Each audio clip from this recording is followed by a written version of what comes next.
Assalamualaikum warahmatullahi wabarakatuh. Berjumpa lagi dengan Ibu. Kali ini kita akan melanjutkan pembelajaran kimia. Ini akan membahas materi kimia kelas 11 semester pertama, kelanjutan dari materi yang sebelumnya, di mana sebelumnya kalian telah mempelajari tentang dampak pembakaran bahan bakar, baik pembakaran sempurna maupun pembakaran tidak sempurna, serta cara mengatasinya. Nah, kali ini kita akan melanjutkan materi dengan judul termokimia. Ini merupakan KD kedua untuk kurikulum darurat di masa pandemi ini. Jadi ini merupakan KD kedua, 32, dengan rumusan KD-nya, yaitu menjelaskan konsep perubahan entalpi reaksi pada tekanan tetap dalam persamaan termokimia. Jadi ada kata-kata persamaan termokimianya. Kalau selama ini kalian hanya mengenal persamaan reaksi, sekarang akan lebih luas lagi menjadi persamaan termokimia. Baik, sebelumnya di tugas yang sudah diberikan itu ada reaksi pembakaran ya, reaksi pembakaran bensin atau reaksi pembakaran senyawa hidrokarbon yang lainnya. Ada reaksi pembakaran sempurna, ada reaksi pembakaran tak sempurna. Baik reaksi pembakaran sempurna maupun reaksi pembakaran tak sempurna, efek lain yang dirasakan oleh lingkungan adalah panas, ya. Jadi timbulnya panas dari reaksi pembakaran. Nah, panas itu merupakan energi, ya. Dimana kalau di fisika energi itu ada energi kinetik, ya. Energi kinetik itu adalah EK sama dengan setengah MP kuadrat rumusannya. Ada juga energi potensial, ya. Energi potensial EP sama dengan M kali G kali H. Nah, kalau di sini mempelajari entalpi reaksi.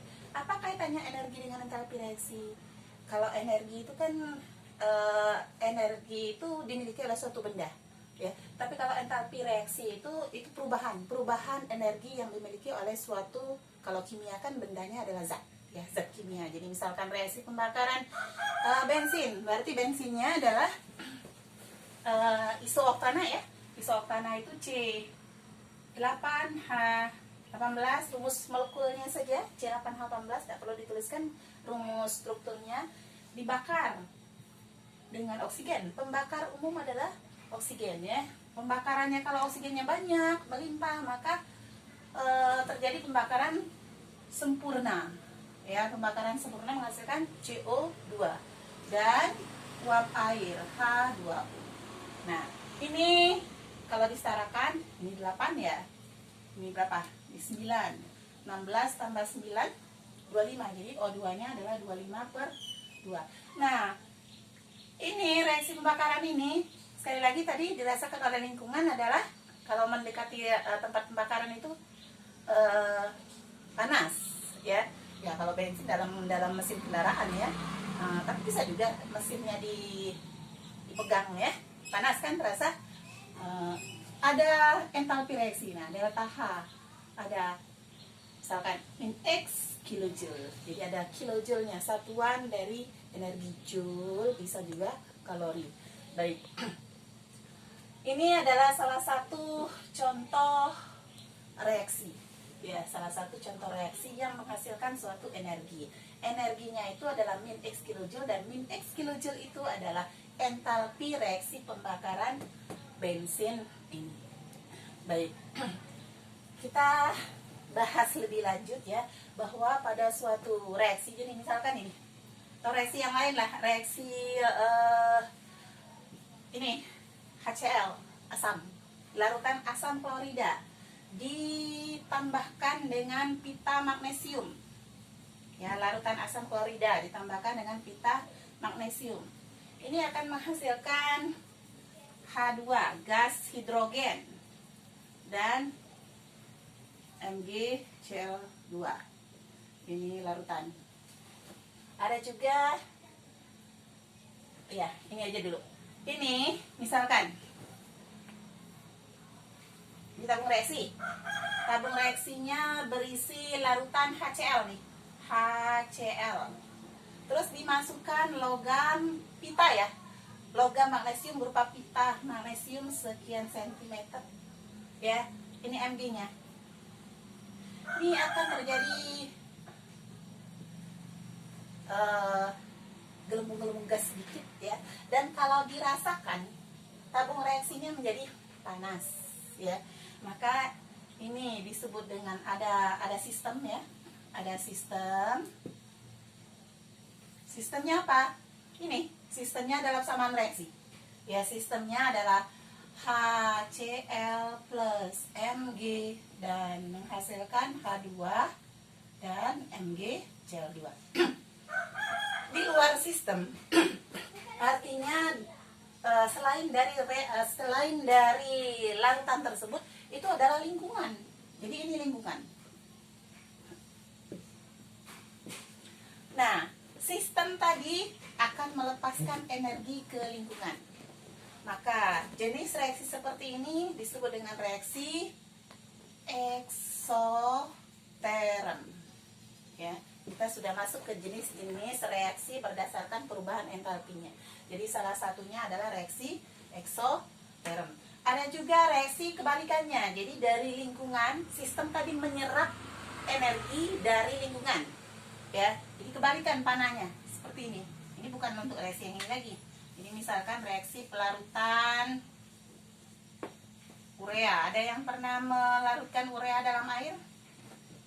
Ini misalkan ini wadahnya. Ya, ada urea. Urea itu CONH2 2 kali. Dilarutkan plus air, ya. Ada H2O-nya. Kalau ini panas, ya, menghasilkan panas. Kalau ini, kalau belum pernah nanti dicoba, ya. Ada urea di rumah kan? Sekarang kan masih musim tanam tanaman, ya.